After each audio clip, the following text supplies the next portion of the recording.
సంఘమునకు వెలుపటి వారి ఎడల జ్ఞానము కలిగి నడుచుకోండి.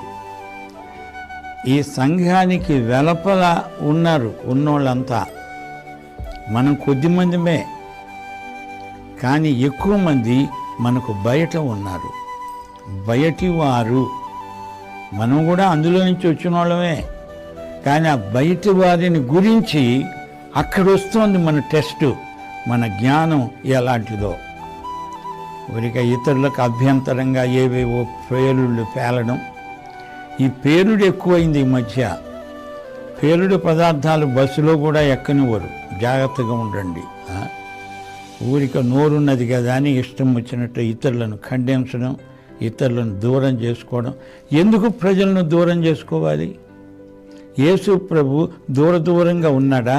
పరలోకంలోనే ఉన్నాడా? అక్కడే కూర్చున్నాడా? ప్రజలకు దగ్గరగా రాలేదా?